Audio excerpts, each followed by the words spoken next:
Je voudrais partager quelque chose de la parole de Dieu. On parlera à la fin. On en parlera à la fin. On voudrait lire ensemble un passage dans Matthieu, chapitre 9.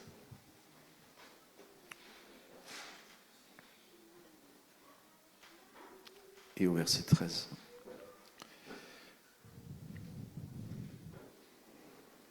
Matthieu, chapitre 9 et au verset 13.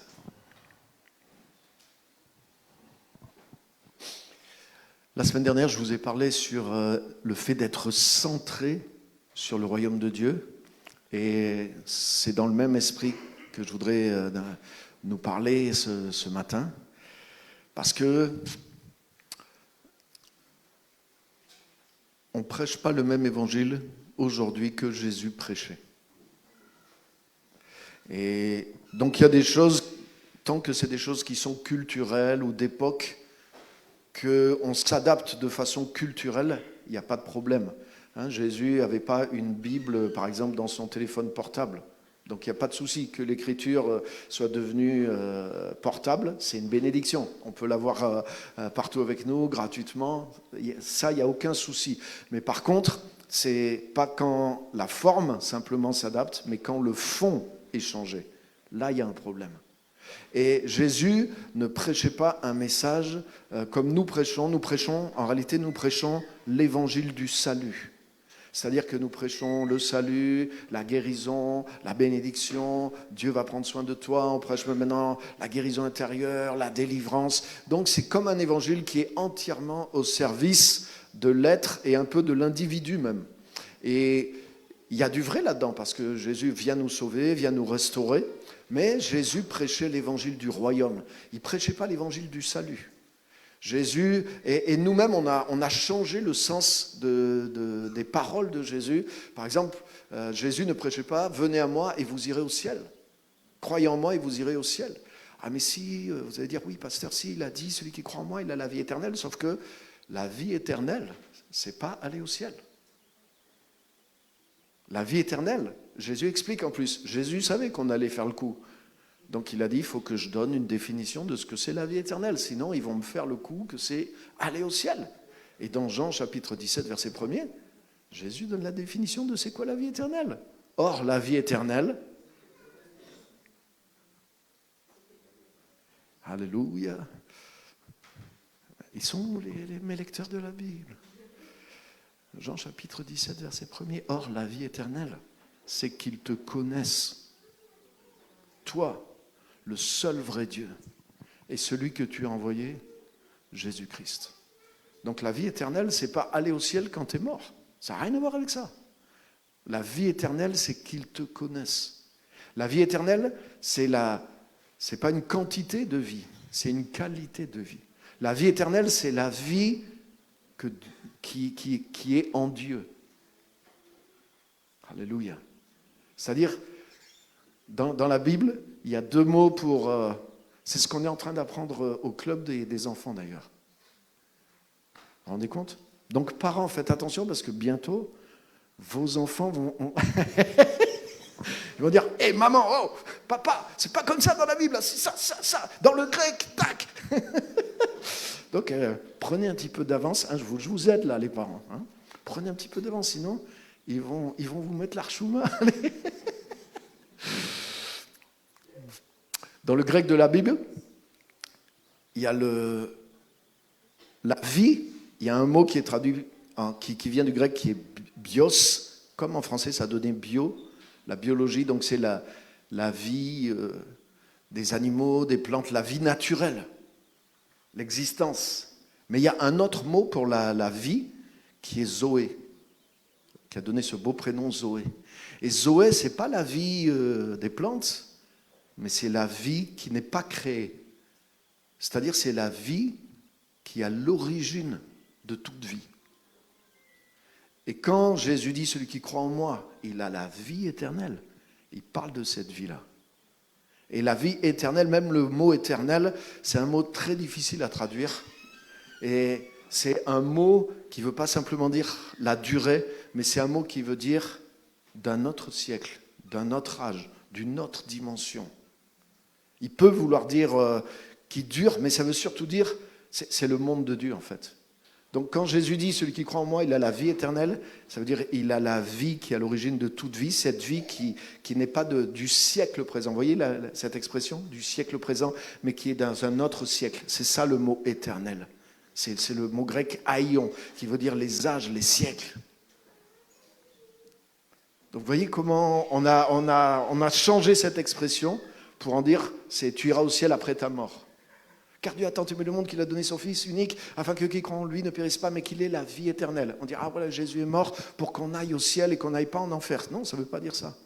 Ça veut dire que Jésus a donné sa vie pour que tu cesses de périr maintenant. Luc 15, le fils prodigue, mon fils que voici était mort. Mais pourtant, ils ne l'ont pas ramené sur un brancard, il est revenu à pied. Donc il n'était pas mort physiquement, mais il était mort spirituellement, il était mort dans l'âme. Pourquoi ? Parce qu'il n'avait pas la vie Zoé. Il était mort et il est revenu à la vie. Il était perdu et il a été retrouvé. Alléluia. C'est ça le salut. Le salut, ce n'est pas quand tu meurs. Le salut, c'est que tu es déjà mort. Et que tu as besoin de revenir à Jésus pour trouver la vraie vie. Et quand tu rencontres vraiment Jésus, tu te rends compte, si tu t'en étais pas rendu compte, tu te rends compte à ce moment-là que tu étais mort jusque-là. Parce que tu existais, mais tu vivais pas réellement. Tandis que la vie de Jésus-Christ, quand elle vient en toi, c'est la vraie vie. C'est comme si on te met la pièce essentielle qui manquait à ta vie. Alléluia, tu as la source de la vie. Et la Bible dit, celui qui a le Fils a la vie. Elle ne dit pas celui qui a le Fils ira au ciel. Elle dit celui qui a le Fils a la vie. Vous l'avez lu. Alléluia. Et celui qui n'a pas le Fils, il n'a pas la vie. Il a la vie bio, il existe. Mais il est mort en réalité spirituellement. Il y a la dimension divine en lui qui n'est pas allumée. Alléluia. Donc vous voyez, et nous on prêche l'évangile du salut, mais axé beaucoup sur aller au ciel, etc. Donc c'est vrai aussi qu'on ira au ciel, mais c'est la continuité.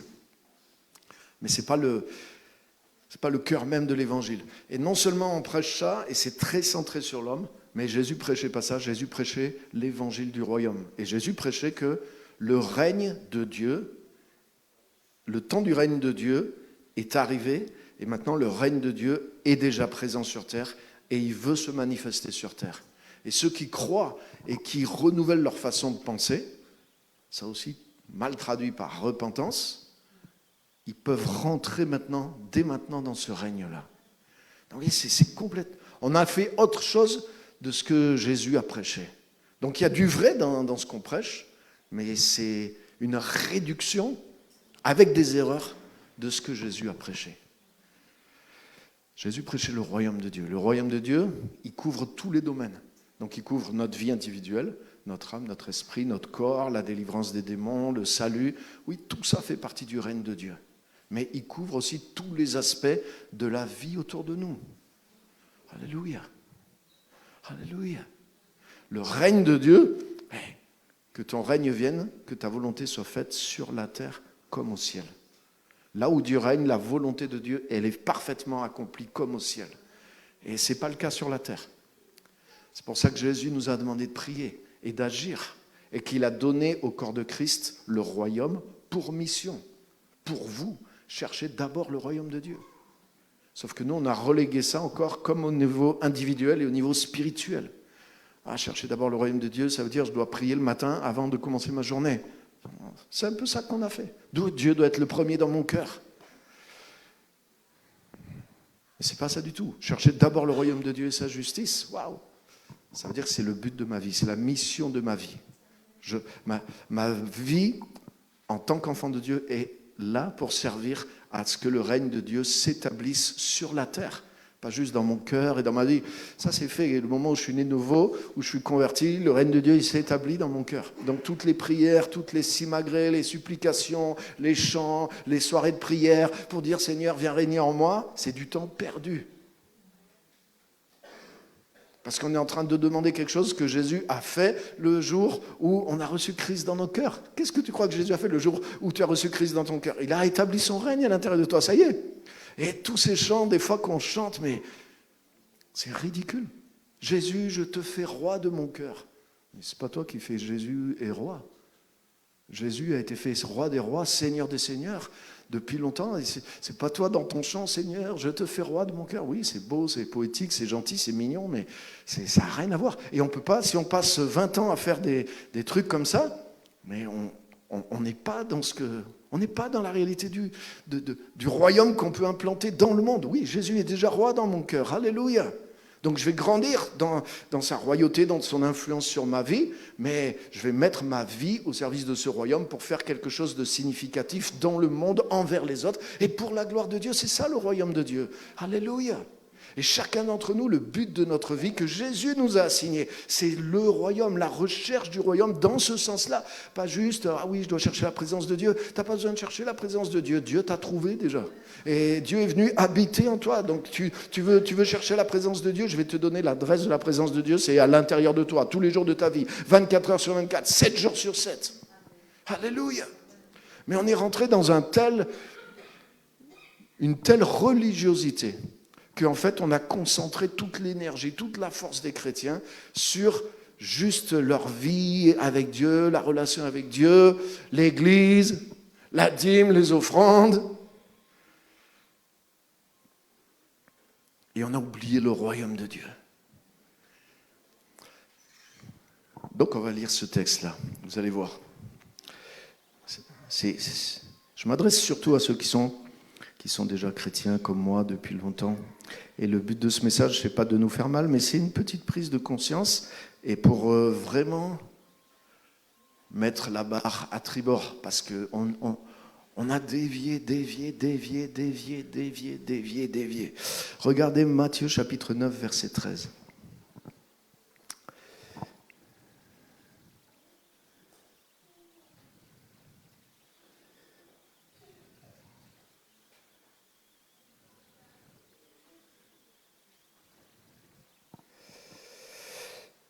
Donc c'est Jésus qui parle, et il parle justement aux gens religieux de son époque.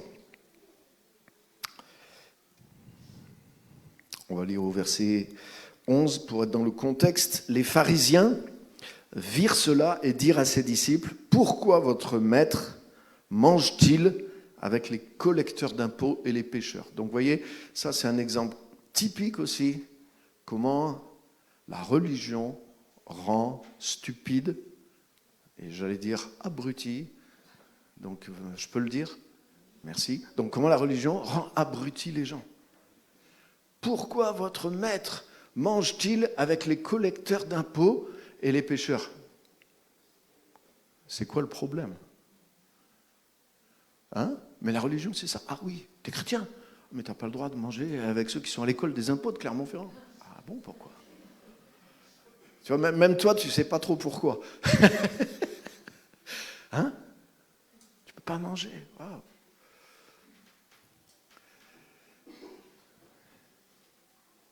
Quelqu'un comme l'apôtre Pierre,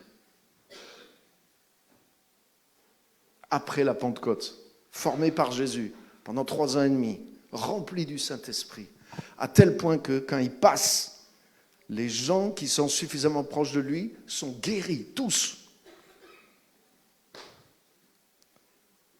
Quelques années plus tard,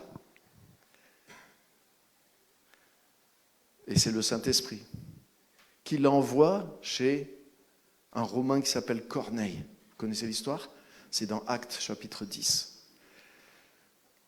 Et quand il arrive, c'est parce que le Saint-Esprit lui parle, lui donne des visions, qu'il ose rentrer. Et quand il rentre chez Corneille, tu sais qu'est-ce qu'il lui dit?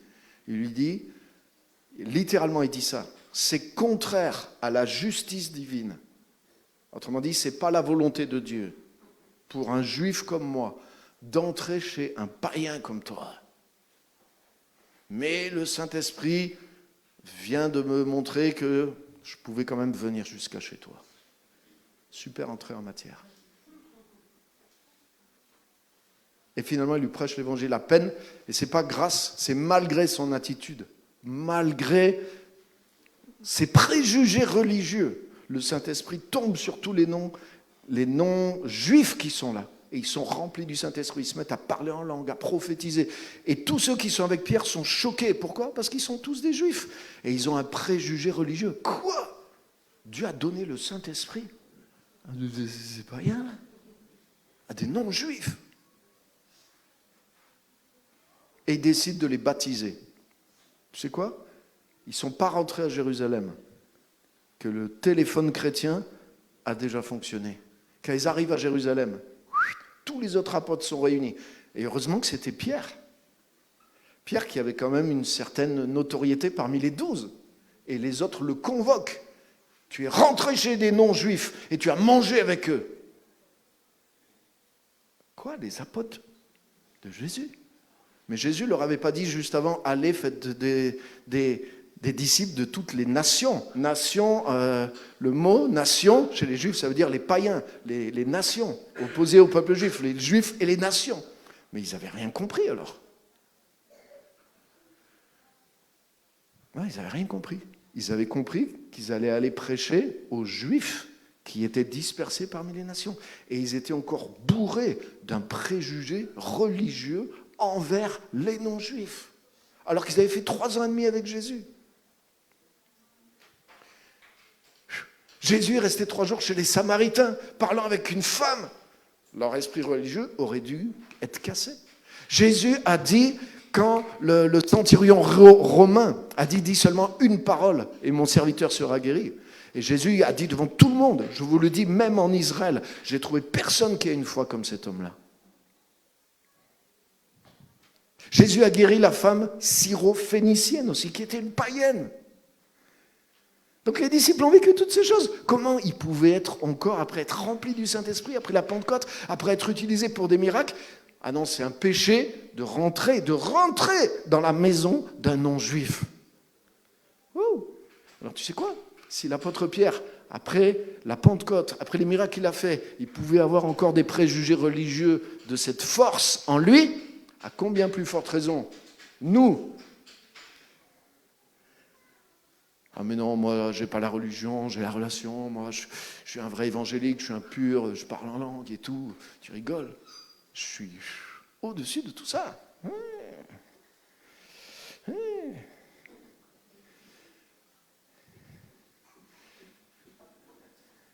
Est-ce que vous êtes là? Il y a des choses, et les amis, je le crois vraiment. Je crois vraiment qu'il faut, et on va le faire, hein, déjà on a changé des choses dans nos manières, dans nos messages, mais je suis convaincu que là, avec le changement d'endroit, c'est un moment on doit changer quelque chose. On doit changer quelque chose. On doit changer dans notre manière de voir l'évangile. On doit changer dans notre manière de pratiquer l'évangile. Ce n'est pas juste venir à l'église. Nous sommes l'église. Nous sommes le corps de Christ. Nous avons une vision, nous avons une mission à accomplir. Ce n'est pas juste l'évangile de mon salut. L'église, ce n'est pas juste quelque chose. Le message de l'évangile, ce n'est pas un plan bien-être.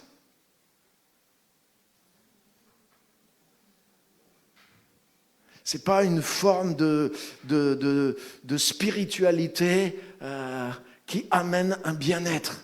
Et oui, je pense que si j'avais ça dans ma vie, ça me ferait du bien, comme la méditation ou la phytothérapie.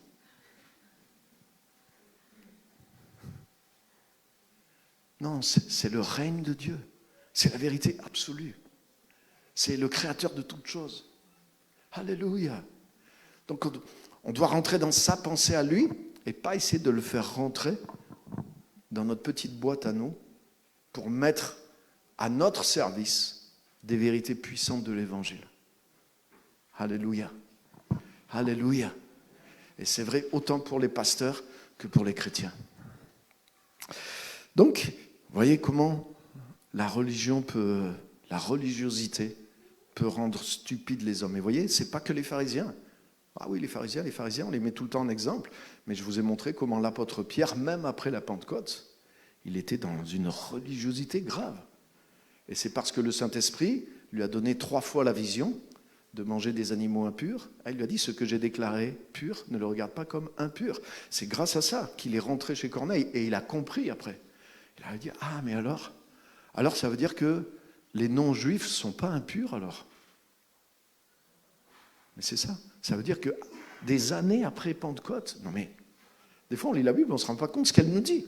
Ça veut dire des années après la Pentecôte, après 3 ans et demi avec Jésus, avoir fait des miracles. Il en est encore là, quoi. Et même, tu sais quoi, plus tard, il en est toujours là. Parce que dans Galates chapitre 1er, il se retrouve avec des... Il mange avec des non-juifs. Et puis quand il y a des juifs de Jérusalem qui arrivent, il arrête de manger avec les frères et sœurs, hein, chrétiens non d'origine juive, et il se met que à part avec les juifs. Et l'apôtre Paul est là. Et l'apôtre Paul, dans Galates 1, il dit, je l'ai repris devant tout le monde. Donc ça veut dire, il lui a dit, hey, donc Paul a repris l'apôtre Pierre. Et il lui a dit, tu ne marches pas droit selon la vérité de l'évangile. Bingo! Donc ça veut dire, il en avait une couche quand même. Waouh! Donc des fois on les revoit, ouais, l'apôtre Pierre, oh, c'était le summum de... Il n'avait pas tout compris. C'est ce que ça veut dire aussi. Ça veut dire que c'est pas parce qu'il y a des miracles quelque part aussi que tout ce qui est dit est juste. Wow. Parce que ça veut dire à cette époque, Pierre prêchait, les juifs sont impurs, les non-juifs sont impurs. Et on ne peut pas aller chez eux. On ne peut pas leur prêcher. Leur imposer les mains, jamais de la vie. Ça veut dire si tu les touches, c'est des impurs. Ils pensaient comme ça, c'est pas moi qui le dis. Wow. Incroyable, non? Donc ça veut dire qu'il y a un travail de détox à faire. Et donc les pharisiens, eux, ils étaient champions là-dedans. Et Jésus leur dit, mais ce ne sont pas les bien portants qui ont besoin de médecins, mais les malades. Donc ça veut dire que Jésus était intentionnel. Pourquoi Jésus mangeait avec les pécheurs, avec les collecteurs d'impôts? Parce qu'il venait pour s'approcher d'eux, pour les guérir, pour les sauver, pour les bénir, pour leur montrer la voie. Pas pour se plaire pas pour faire des beuveries avec eux, mais pour les atteindre. Alléluia. Et maintenant, c'est là que ça m'intéresse, verset 13. Allez apprendre ce que signifie, donc là, il leur cite une parole de Dieu dans l'Ancien Testament, dans les prophètes, je désire la bonté, la compassion, la miséricorde, et non les sacrifices. En effet, je ne suis pas venu appeler des justes, mais des pécheurs à changer d'attitude. Et ce qui me parle, c'est que Jésus dit, il cite cette parole des prophètes et leur dit, il faut que vous appreniez ce que Dieu veut vraiment. Et Dieu, il dit, en fait, il lui dit, je ne prends pas plaisir aux sacrifices, aux cérémonies, aux rituels, mais ce que je veux, c'est la compassion. Et Jésus dit ça pourquoi? Parce que lui, c'est par compassion qu'il va vers ceux qui sont perdus. Autrement dit, qu'il sort du petit cercle religieux, du petit cercle de pensée fermé, et il va aller toucher le monde. Il va faire quelque chose dans le monde pour aider les autres, par compassion. Et Jésus leur dit, mais vous n'avez pas compris ça. Et Dieu l'a exprimé dans les prophètes. Il a dit, ce que je désire, ce n'est pas les sacrifices. Mais c'est la compassion, la miséricorde, l'amour des autres, l'action envers les autres aussi, si, par l'amour de Dieu qui est en nous. Wow. Mais ça me parle, les amis. Parce qu'en réalité, nous tous, les évangéliques, hein, mais 99% de ce qu'on fait, c'est cultuel. C'est vrai ou c'est pas vrai? Merci. Toute l'énergie qu'on reçoit de Dieu, par contre, honnêtement, on a fait un bon truc parce qu'on a ramené la nouvelle naissance, on a ramené la vie du Saint-Esprit dans les gens, ça c'est sûr. Il y a des choses qui étaient perdues, oubliées ou toutes petites, c'est redevenu quelque chose c'est revenu à jour et c'est merveilleux. Mais le problème, c'est que toute cette énergie de connexion qu'on a avec Dieu, elle n'est rediffusée que dans ce que Jésus appelle là le sacrifice. C'est-à-dire la louange, l'offrande, la prière, le cultuel, quoi, le côté uniquement, on pourrait dire religieux de la chose. Et là, on a un problème, les amis. On a un problème. Normalement, ça devrait être qu'une partie du fruit de notre vie chrétienne, mais pas la totalité. Donc, là-dessus, on doit se réformer. Je dois me réformer. Et nous devons nous réformer en tant qu'Église et en tant qu'individus aussi. Alléluia. Alléluia. Jésus a expliqué les choses. Il a dit les deux plus grands commandements. Tu aimeras le Seigneur ton Dieu de tout ton cœur, de toute ton âme, de toute ta force, de toute ta pensée. Et il dit, et le second qui lui est semblable. Et tu aimeras ton prochain comme toi-même. Waouh! Ça veut dire, pour moi, ça veut dire qu'il y a c'est au minimum 50-50. Ça veut dire qu'il y a peut-être une partie de ma vie qui est tournée verticalement, mais l'autre, et qui est la conséquence. C'est-à-dire que si le vertical fonctionne, l'horizontal doit fonctionner. Si je suis rempli de l'amour de Dieu, mais je ne peux pas juste le redistribuer en louange, en prière, en offrande pour mon église, et sauter de joie sur des chaises dans les cultes, c'est sympa, je l'ai fait, moi aussi, je kiffe aussi. Mais il y a des gens qui n'ont pas à manger dehors, hein. Il y a des gens qui n'ont pas l'évangile, il y a des gens qui n'ont même pas l'eau potable. Donc là, les gens qui n'ont pas l'eau potable, ce n'est pas la volonté de Dieu. Donc ça veut dire le royaume de Dieu n'est pas là. Donc ça veut dire c'est quelque chose dont on doit s'occuper. Parce que Jésus a dit, votre préoccupation sur terre, c'est d'établir le royaume de Dieu. Alléluia. Là, dans la ville de Clermont, il y a des gangs là, qui sont en train d'amener la drogue, d'amener le meurtre, non, juste à côté. Ça, c'est pas la volonté de Dieu. Ça, c'est quoi? C'est le diable qui est en train de se foutre de nous et qui est en train d'établir son propre territoire ici, chez nous, à Clermont-Ferrand. Pourquoi? Parce que c'est un royaume de ténèbres. Mais nous sommes des porteurs de lumière. Mais cette lumière, et vous savez quoi? Ça ne va pas partir juste parce qu'on prie et qu'on jeûne. Ça aussi, c'est un mythe.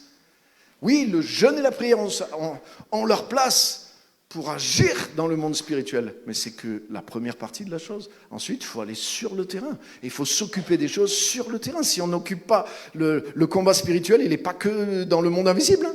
Il est sur le terrain aussi. Donc on doit agir sur le terrain aussi. C'est juste des exemples. Donc ce n'est pas pour nous mettre la pression, ce n'est pas pour nous mettre la culpabilité, mais c'est juste pour nous dire on doit changer notre manière de penser. Parce qu'en fait, comme tout le monde fonctionne comme ça, et que les églises fonctionnent comme ça, on a l'impression que c'est ça. C'est-à-dire, waouh, je suis un super chrétien parce que je vais au culte tous les dimanches. Et il faut venir au culte tous les dimanches. Parce que déjà, si on n'arrive même pas,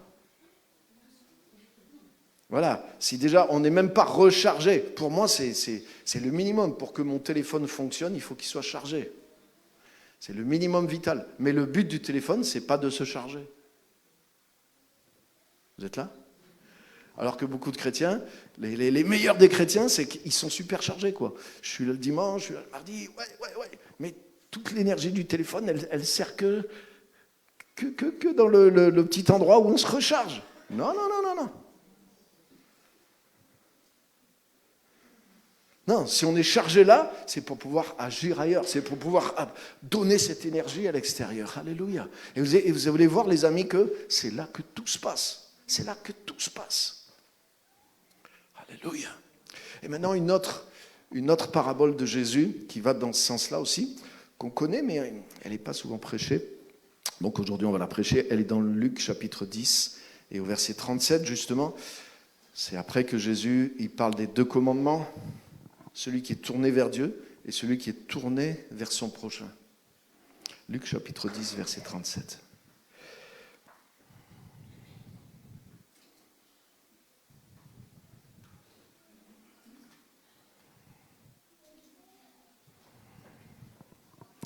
Alléluia. Et souvent, la chose qu'on garde aussi, c'est faire de l'évangélisation. Donc ça, c'est une œuvre qu'on fait pour les autres. Mais en réalité, l'esprit qui est derrière, c'est l'Église qui veut grossir ses rangs. Et il y a quelque chose dans la motivation qui n'est pas juste. Et c'est pour ça aussi que dans la manière de faire, il y a quelque chose qui est mal placé et que les gens ressentent et ne veulent pas. Parce que je ne suis pas de la chair à évangéliser. Et Dieu ne voit pas les gens comme ça. Dieu voit chaque personne. Alléluia. Et avec le cœur de l'amour de Dieu et la vision du royaume, mais tu vas toucher les gens, mais il n'y a pas d'intention petite derrière. Alléluia. Et Dieu va t'utiliser avec l'amour, avec les guérisons. Dieu a tellement d'autres moyens que les nôtres. Alléluia. Et bénissons les gens, aimons-les, prions pour eux. Et vous allez voir, Dieu va guérir les gens. Dieu va vous utiliser de façon surnaturelle pour parler à des gens, à des situations. Mais votre but, c'est pas... il faut que tu viennes faire partie d'eux et que tu deviennes toi aussi enfermé dans mon truc et vivre que juste pour vivre juste une vie d'église. Est-ce que vous êtes là? Alléluia. Non, l'église se réunit pour se recharger, mais pour être le corps de Christ dans le monde. Alléluia. Et on doit s'organiser. Je suis content qu'on achète un local, mais j'espère qu'on va ouvrir des écoles, j'espère qu'on va ouvrir des centres, j'espère qu'on va ouvrir des hôpitaux, j'espère qu'on va ouvrir des missions, j'espère qu'on va résoudre des problèmes dans le monde aussi et qu'on va lever beaucoup plus de fonds. Ça, c'est juste le quartier général. Mais à partir de ce quartier général, il faut qu'on aille opérer. Ce n'est pas un but en soi. C'est un moyen. Alléluia. Alléluia. Et le but de l'église, c'est pas d'avoir des fidèles. Le but de l'église, c'est pas de remplir c'est pas les bancs, mais les chaises de l'église. Le but de l'église, c'est d'envoyer tout le monde. Alléluia. Donc oui, ils peuvent revenir le dimanche pour se recharger et pour apprendre et pour travailler ensemble. Mais le but, c'est qu'on soit tous envoyés là où on est, avec la présence, la puissance de Jésus, avec des plans, avec des projets, avec le royaume que Dieu nous a mis à cœur d'avancer et d'étendre. Alléluia.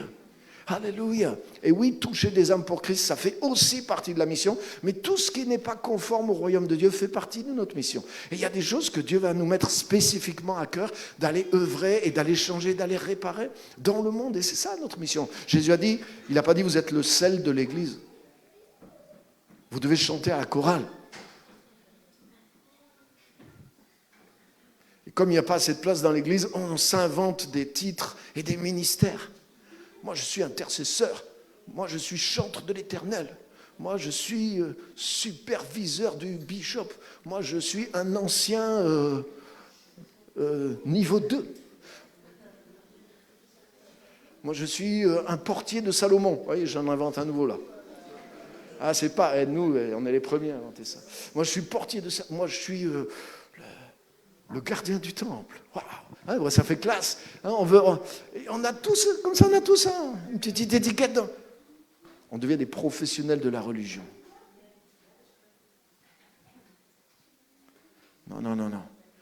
On a un royaume, les amis. Il ne faut pas penser petit. On est porteur du royaume de Dieu. Alléluia. Vous savez, Jésus a dit à Pierre, il lui a dit, je bâtirai mon église. Et toi, je te donne les clés du royaume. Mais nous, on a fait l'inverse. Nous, on construit nos églises. Et on ne s'occupe pas du royaume. Mais Jésus n'a pas dit, je te donne les clés de l'église. Jésus a dit, je bâtirai mon église. Toi, occupe-toi du royaume. Je te donne les clés du royaume. Mais les clés du royaume, c'est plus grand que les clés de l'église. Les chrétiens se battent pour leur église. Les chrétiens se battent entre églises. Mais on a les clés du royaume. Le but, c'est d'amener le royaume de Dieu sur la terre. Alléluia. Donc l'église est importante parce qu'elle joue un rôle pour ça. Donc oui, Jésus bâtit l'église pour que l'église s'occupe des affaires du royaume. Mais la juste vision, c'est celle-ci. C'est pas dans notre sens. Alléluia. Luc chapitre 10 et verset 37. Non, excusez-moi, ça c'est juste la conclusion. C'est à partir du verset... je vais aller vite. Verset 30. Donc Jésus raconte cette petite histoire, mais replacez-vous dans le contexte du peuple juif qui sont hyper dans la religion à ce moment-là, qui ont perdu de vue le royaume. Jésus vient ramener le royaume et il fait exprès de les tacler un petit peu, comme je suis en train de faire ce matin, avec nous, parce que je suis dans le même sac que vous. Et Jésus reprit la parole et leur dit, un homme descendait de Jérusalem à Jéricho. Il tomba entre les mains de brigands qui le dépouillèrent, le rouèrent de coups et s'en allèrent en le laissant à moitié mort. Et c'est là que ça devient intéressant. un pasteur qui par hasard descendait par le même chemin, vit cet homme et passa à distance. Aïe. De même aussi, un lévite. Là aussi, ça se fait déjà aujourd'hui. Il y en a qui ont repris le truc, oui, on est des lévites, hein, ceux qui chantent la louange sont les lévites, donc moi je fais partie des lévites. Wow. Donc on va dire, là c'était le groupe de louange, c'était les chantres de l'Éternel, les intercesseurs, eux aussi, ils passent par la même route et ils voient le gars à moitié mort au bord de la route et lui aussi, il passe à côté.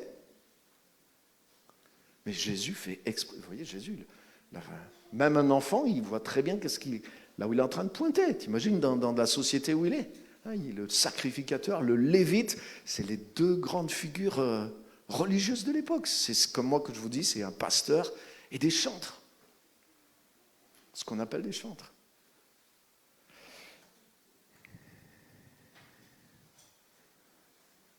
Mais un samaritain. Le samaritain, pour les juifs, c'est vraiment le mélange. Donc là, pour nous les évangéliques, un catholique, ça ne serait pas assez péjoratif. Les catholiques sont bien. Entre un juif et un samaritain, là je peux vous choquer, on va dire c'est un musulman. Là on est exactement dans le... Ouais, non, mais quand Jésus prêchait, les gens étaient guéris, bénis, mais des fois, les gens, ils prenaient des pierres pour lui lancer dessus. Hein. Ça choquait. Mais c'est ce que Jésus fait. Il y a un pasteur, il ne ramasse pas le gars. Il y a les chantres, ils passent à côté. Et il y a un musulman qui passe. Et non, ce n'est pas un terroriste.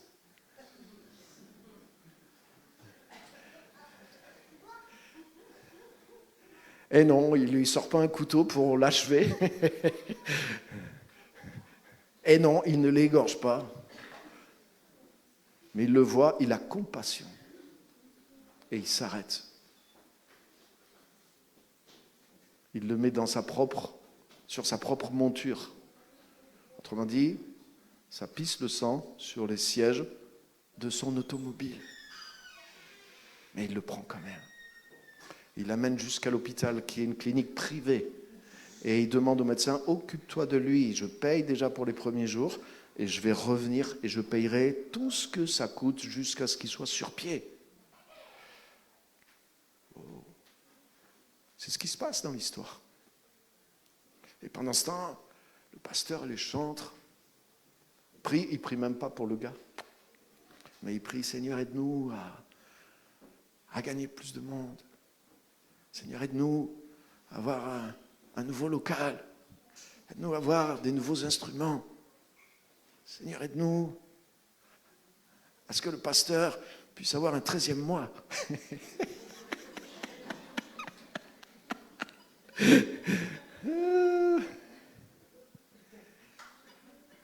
Voyez, concentré sur soi.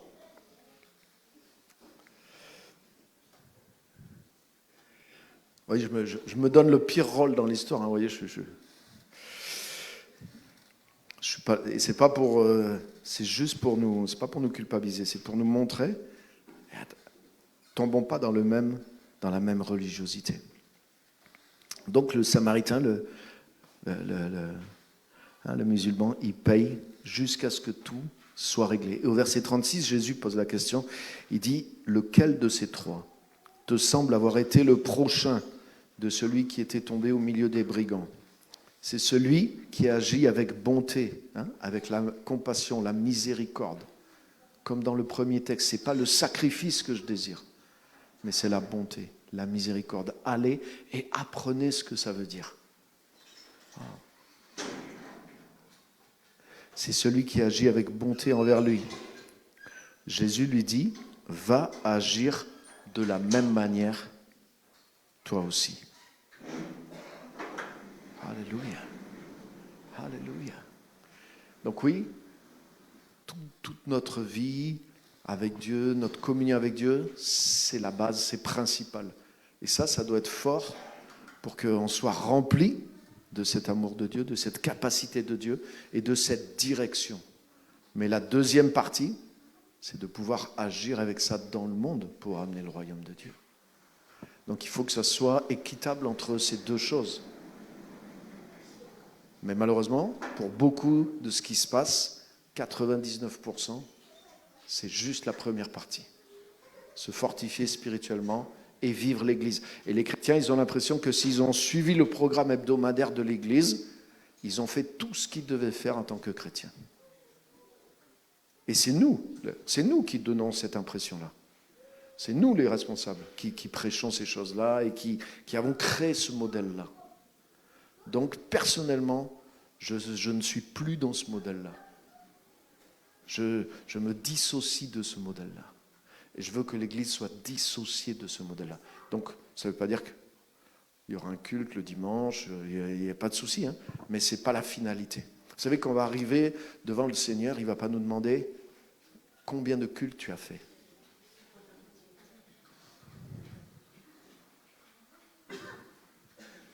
Combien de prières tu as fait?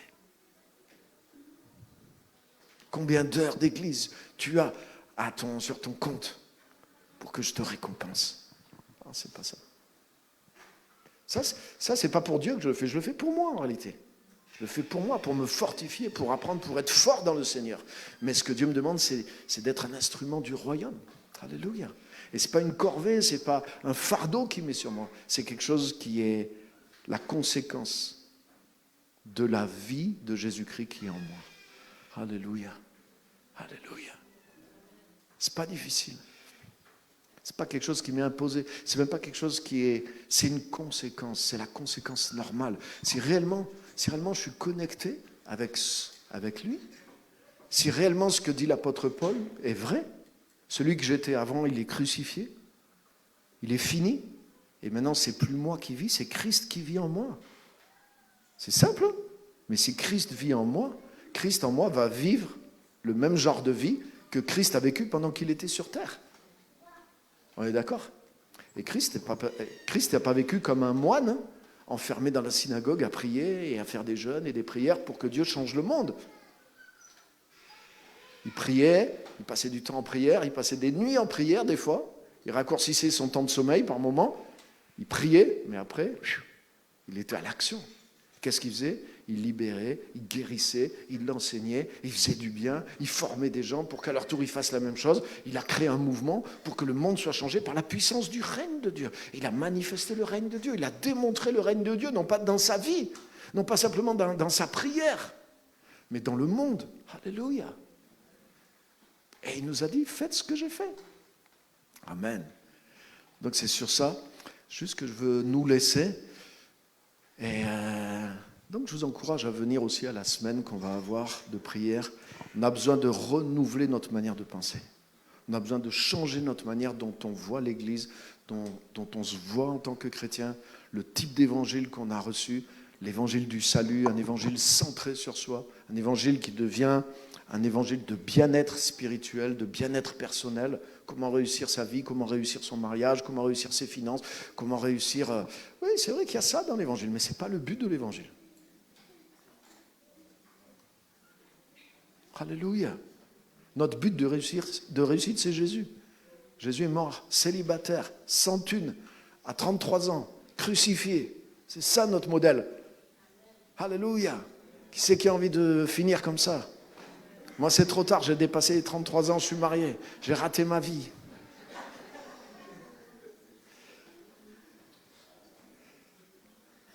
Ah, je fais exprès de...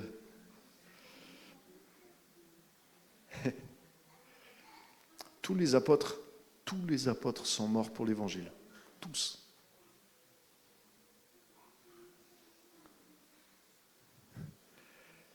Et nous, on trouve des versets qui nous disent, ouais, tu peux être riche grâce à Dieu.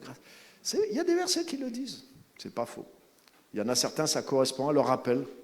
C'est clair et net. Il faut aller gagner les riches à Jésus-Christ. Il y en a qui sont appelés à produire des richesses pour financer l'œuvre de Dieu, je le crois. Mais le but de l'évangile, ce n'est pas de nous rendre riches. C'est plus l'évangile, ça. Et c'est pas faux. Dieu veut que tu prospères à tous égards, comme prospère l'état de ton âme. C'est vrai. Mais la vraie prospérité, le nombre de gens riches qui se suicident,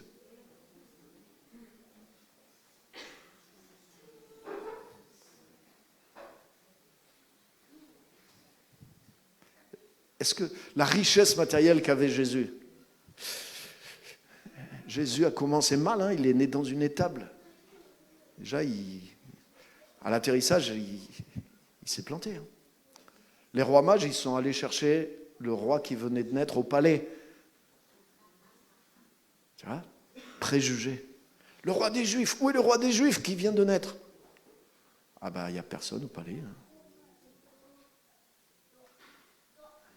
Il est dans une... Personne n'en voulait, en fait.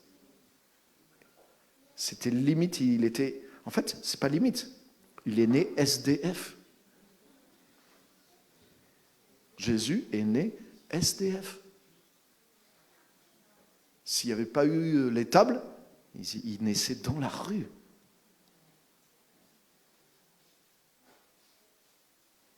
Mais si Dieu avait voulu qu'il naisse au palais d'Hérode, il serait né au palais d'Hérode. Hein. Vrai ou non? Donc je ne dis pas que la pauvreté est une vertu. Parce que des fois, le christianisme a basculé là-dedans aussi. Comme si la pauvreté est une vertu, la souffrance est une vertu. C'est l'extrême, c'est l'erreur extrême. Mais aujourd'hui, on est en train de basculer dans l'autre erreur. C'est-à-dire, si tu es chrétien, tu dois être riche, tu dois réussir, tu dois faire de l'argent. Ce n'est pas un péché, ce n'est pas un mal, mais ce n'est pas le but de l'évangile. Alléluia. L'argent, c'est le plus grand faux Dieu qui est sur la terre. Le plus grand faux Dieu, ce n'est pas Satan, ce n'est pas les démons, c'est l'argent. Le seul que Jésus a mis en concurrence avec Dieu, qui essaye de rivaliser avec Dieu, ce n'est pas Satan. Il n'a pas dit vous ne pouvez pas servir Dieu et Satan. Il a dit vous ne pouvez pas servir Dieu. Il y a tellement... Je voyage dans le monde. Combien d'églises, de ministères, de gens qui soi-disant servent Dieu, ils servent Mammon à 100%. Ce qui les dirige, c'est combien on va gagner d'argent. Mais oui. Ce qui les influence dans leurs décisions, oui, un peu l'évangile, mais ce qui les inspire majoritairement, c'est l'argent, je vous le garantis. Donc, autrement dit, ce sont des serviteurs de Mammon. Ils ne s'en rendent même plus compte, parce que c'est justifié par des détournements de passages bibliques. Alléluia. Donc, les amis, 2026, c'est un tournant. 2026, c'est notre année. Moi et ma maison, nous servirons l'Éternel, nous servirons le royaume de Dieu. Alléluia. Wouh! Amen. Donc c'est pour ça, par exemple, les formations dont parlait Marie-Christine tout à l'heure, ça s'appelle Destiny Makers. Et le but, c'est ça. C'est pas juste de vous assurer une prospérité personnelle, mais c'est de faire la différence dans le monde avec le royaume de Dieu. Trouver l'appel, trouver l'endroit où je vais me fortifier pour être envoyé et faire une différence dans le monde. Être l'église, non pas le dimanche matin, mais du lundi matin à l'autre dimanche matin. Alléluia, c'est là qu'on joue la partie. Amen. On va se lever, on va terminer par la prière. Que le Seigneur soit loué. Alléluia. Merci Seigneur. Alléluia. Donc le culte n'est pas mauvais non plus. Je ne suis pas en train de dire ça. Le culte, tout ça. Tout a sa place. Mais s'il n'y a que ça, là il y a un problème. Là on est déséquilibré. Donc on est des déséquilibrés. On est trop spirituel. On est trop branché que sur ce côté-là. On va récupérer l'autre côté. Alléluia. Alléluia. Nous avons la puissance du royaume en nous. Amen. Et il y a tellement de choses qui vont se faire grâce à tout ça. Seigneur, merci. Levons juste nos mains dans sa présence et bénissons son nom. Alléluia. Seigneur, nous sommes là, nous sommes un peuple de destinée. Nous ne sommes pas juste un peuple qui consomme la vie spirituelle, qui consomme la grâce de Dieu pour sa propre réussite. Oui, merci, parce que nous sommes bénis, Seigneur. Mais notre plus grande bénédiction, c'est d'être une bénédiction pour les autres. C'est d'amener non seulement la parole de Dieu, l'évangile, mais d'amener la volonté de Dieu, d'amener le règne de Dieu. Nous sommes dépositaires d'un règne, d'une autorité. pour ramener la justice, pour ramener le droit, pour ramener l'honnêteté, pour ramener l'intégrité, pour ramener la compassion, pour ramener la provision à ceux qui n'ont rien, pour relever ce qui a été détruit, pour consoler là où il y a eu la souffrance, les blessures, l'abandon. Nous sommes une guérison pour le monde. Alléluia, alléluia. Le fruit du juste est un arbre de vie. Et les feuilles de l'arbre de vie, elles servent à la guérison des nations. Seigneur, je te remercie. Aide-nous à retrouver notre identité, mais notre rôle aussi en tant qu'Église. Et en 2026, Seigneur, nous allons redresser le cap pour aller à fond dans cette direction-là, dans cette Église. Mission, Gospel Centre, mais nous sommes centrés sur la mission et centrés sur le royaume. Et c'est dans ce sens que nous allons aller avec tous ceux qui sont avec nous dans le navire, Seigneur. Et je te bénis pour ça, qu'il y ait une force nouvelle, un élan nouveau, un esprit nouveau, une ouverture de notre esprit aussi, et que nous quittions toute forme de religiosité, mais que nous soyons réellement efficaces dans l'œuvre du royaume et la puissance que tu as mis en nous. Au nom puissant de Jésus, je bénis mes frères et mes sœurs dans ce sens-là. Amen, amen et amen. Alléluia. Est-ce qu'on peut acclamer? Wouh! Merci Seigneur Jésus. Amen. Merci à vous.